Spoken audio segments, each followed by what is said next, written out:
স্ক্রিনে দুটো সেন্টেন্স দেখতে পাচ্ছ। How do you like your coffee, strong or weak? আপনি কীরকম কফি খান? একটু কড়া করে বানিয়ে দেবো নাকি হালকার মধ্যেই রাখি? The sun was so strong we had to draw the curtains. রোদের এমন তেজ ছিল, পর্দা টেনে দিতে হলো। দুটো সেন্টেন্সেই দেখো স্ট্রং শব্দটি ব্যবহার করা হয়েছে এবং স্ট্রং ইউজ করে দুই ক্ষেত্রে কী বলতে চাওয়া হচ্ছে আশা করি সেটাও বুঝতে পারছো। আচ্ছা, একটা জিনিস বলো তো, স্ট্রংয়ের একটি সমার্থক শব্দ তো পাওয়ারফুল, তাই না? তো এখানে কি আমরা পাওয়ারফুল লিখতে পারি এই সেন্টেন্স দুটোয় স্ট্রংয়ের জায়গায়? না, কখনোই নয়। কোনো একটি বিশেষ প্রসঙ্গে দুটি শব্দ সমার্থক শব্দ হিসেবে গণ্য হলেই যে অন্যান্য জায়গায় একটির জায়গায় আরেকটি বসবে আর সেটা সঠিক হবে তার কোনো মানে নেই। এবার উল্টোটা দেখো। Her speech about environmental pollution was very powerful. পরিবেশ দূষণ নিয়ে উনি একটি দারুণ বক্তৃতা দিয়েছিলেন। এবার বলো, এখানে কি পাওয়ারফুলের জায়গায় স্ট্রং বসতে পারে? নোপ, না, একদমই নয়। কিন্তু কেন? একটা কারণ স্ট্রং দিয়ে যে সেন্টেন্সগুলি ছিল সেগুলি বলার সময় বলেছিলাম। আরেকটা কারণ আছে।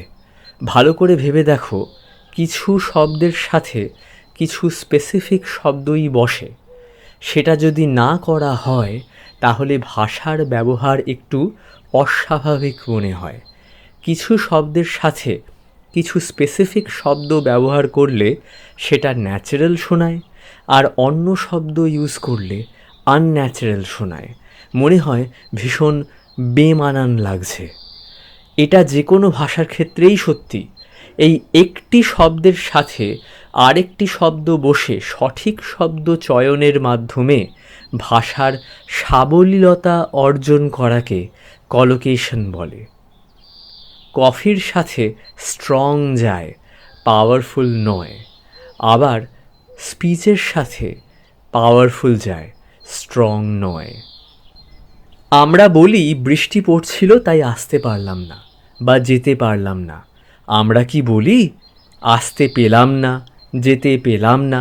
না, দেখতে পেলাম না হয়, শুনতে পেলাম না হয়। বাংলা যেহেতু আমাদের মাতৃভাষা, এই কলোকেশনের ব্যাপারটা আমাদের আলাদা করে ভাবতে হয় না।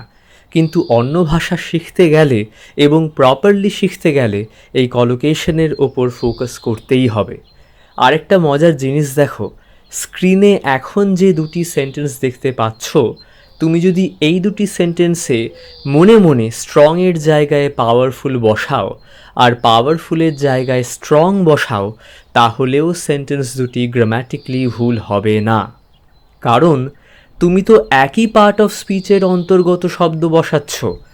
আসতে পেলাম না, যেতে পেলাম না কথাগুলো ভুল, কিন্তু পারলাম, পেলাম, করলাম এই শব্দগুলি তো একই পার্ট অফ স্পিচের। অর্থাৎ গ্রামাটিক্যালি কারেক্ট হয়েও কোনো সেন্টেন্স ভুল হতে পারে। এই জিনিসটি প্রত্যেক শিক্ষার্থীর জানা উচিত। সে, টেল, স্পিক, টক এরা একে অপরের সমার্থক শব্দ ঠিকই, কিন্তু he is teaching his daughter to tell the time. সে তার মেয়েকে ঘড়ি দেখা শেখাচ্ছে। এখানে টেলের জায়গায় সে, স্পিক বা টক হবে না। Sorry, I can't go there today. If you had asked me yesterday, I would have said yes. Sorry রে, আজ তো হবে না, কাল যদি বলতিস আমি যেতাম। একইভাবে এখানে সে ভার্বটির জায়গায় স্পিক বা টক বা টেল হবে না। Does she speak Spanish? ও কি স্প্যানিশ জানে? আর এখানে একইভাবে স্পিক হবে, স্পিকের জায়গায় কখনোই সে, টেল বা টক হবে না। ডোন্ট টক ননসেন্স, আজে বাজে বকিস না। আর এখানে টকের জায়গায় সে, টেল, স্পিকের কোনোটাই হবে না। আশা করি কলোকেশনের বিষয়ে একটা ছোট করে ইন্ট্রোডাকশন দিতে পারলাম। একটা ছোট্ট হোমওয়ার্ক দিচ্ছি। কি করতে হবে? গ্যাপসগুলোকে ফিল আপ করতে হবে কি দিয়ে? হয় গেট অথবা গো দিয়ে। আর তার সাথে এই বক্সের অ্যাডজেক্টিভসগুলিকে ইউজ করতে হবে। আরেকটা জিনিস, ভার্বকে সেন্টেন্স অনুযায়ী ফর্ম চেঞ্জ করে ইউজ করতে হবে। দেখো 2 নম্বর সেন্টেন্সটার আনসার করে দিয়েছি। গেট ইউজ করা হয়েছে, গেটের পাস্ট টেন্স ইউজড হয়েছে, আর তার সাথে স্টাক ইউজড হয়েছে। আমি বাংলা মানেগুলি বলে দিচ্ছি। প্রথম সেন্টেন্স থেকে দেখো, ক্লান্ত হয়ে গেলে কাজ থামিয়ে 10 মিনিট বিশ্রাম নিও। তারপর প্রথম দিকের কটা কোয়েশ্চেন বেশ সহজ ছিল, কিন্তু দ্বিতীয় পাতার কোয়েশ্চেন্সগুলো কিভাবে আনসার করব বুঝতে পারছিলাম না। পরেরটা, আমার আঙুলগুলো ঠান্ডায় অবশ হয়ে গেছে, চল এবার, আস্তে আস্তে অন্ধকার হয়ে যাচ্ছে আর আমি টর্চও আনিনি।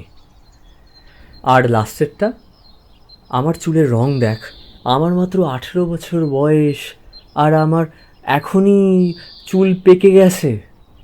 একটা জিনিস লক্ষ্য করলে প্রত্যেকটা সেন্টেন্সেই এক অবস্থা থেকে আরেক অবস্থায় পরিবর্তনের কথা বলা হয়েছে।